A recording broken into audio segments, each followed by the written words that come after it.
ঝটপট করে পুজো দিয়ে এসে লেগে পড়লাম রান্নাঘরের কাজে। মা তো কিছুটা কাজ ছেড়েই রেখেছিল, তাই আর দেরি না করে শুরু করে দিলাম রান্নার তোড়জোড়। এমনিতেই অনেকটা বেলা হয়ে গেছিলো। দেখুন, মাংস কিন্তু কষা হয়ে গেছে, আর এই দিকে বসিয়ে দিয়েছি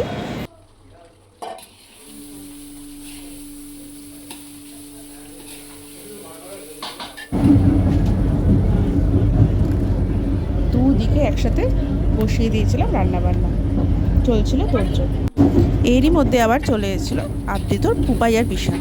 তারা এমনিই এসছে ঘুরতে, কিন্তু যেহেতু আদ্রিতর জন্মদিন ছিল, তাই কিন্তু জন্মদিনটা বেশ জমে গেছিলো। এই যে হাঁড়িতে জল দিয়ে দিয়েছি, এবার খিচুড়িটা হলেই নামিয়ে দেবো।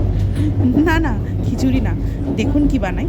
আর রান্নাঘরটা কিন্তু পুরো ভর্তি হয়ে গেছে। দেখুন, আমার শাশুড়ি মা, আমি, আমার যা, সবাই মিলে একসঙ্গে কিন্তু রান্না করে এই যে বানিয়ে ফেলেছি বাসমতি পোলাও।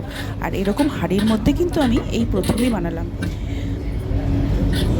দেখতে তো ভালোই হয়েছে, ঝুরঝুরেও হয়েছে, খেতেও কিন্তু বেশ ভালোই হয়েছিল। যাই হোক, অনেকটাই বেলা হয়ে গেছিলো, তাই আর দেরি না করে শুরু করে দিয়েছিলাম আশীর্বাদ পর্ব। এই যে প্রথমে আশীর্বাদ করছে ওর ঠাম্মি, তারপরে আশীর্বাদ করেছিল ওর দাদা। এক এক করে কিন্তু সবাই আশীর্বাদ করে নিয়েছিলাম।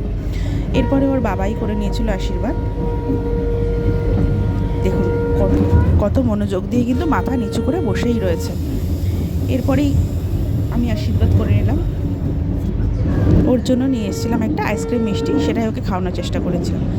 এরপরে তো ওর বন্ধুর পালা। এই যে ওর কাকাই ওকে আশীর্বাদ করে নিচ্ছিলো, আর ওর হাতে দিল আশীর্বাদ করে একটা টাকা, মানে 16 আনা আর কি, 16 আনা দিয়ে আশীর্বাদ করছিল। না না, 16 আনা নয়, ওর কাকাই ওকে দিয়েছে একটা সুন্দর ঘড়ি। আর এরপরেই আশীর্বাদ করে নিচ্ছিল ওর মামনি, মামনিও দিল কিছু।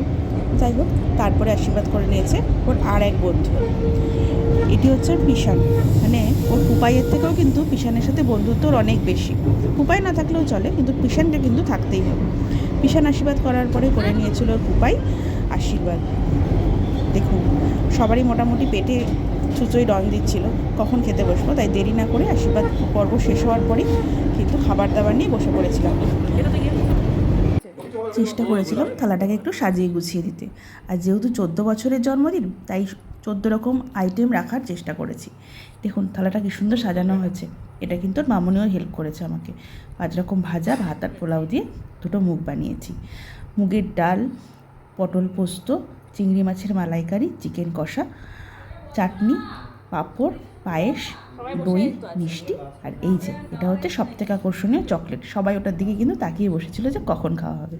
তো যাই হোক, ওর সাথে সাথে কিন্তু বাড়ির সকলেই বসে পড়েছিল, কারণ অনেকটাই বেলা হয়ে গেছিলো। আর আমিও সবাইকে দিয়ে নিচ্ছিলাম, দিয়ে কিন্তু তারপর সবাই একসাথে বসে খাওয়া হয়েছে। সাথে চলেছে গল্প, আর গল্প করে করে খেতে খেতে কিন্তু প্রায় অনেকটাই বেলা হয়ে গেছিলো। যাই হোক, বেলা হলেও তো এই মজাগুলো সবসময় হয় না, বেশ ভালোই লাগে এরকম একসাথে বসে খেতে।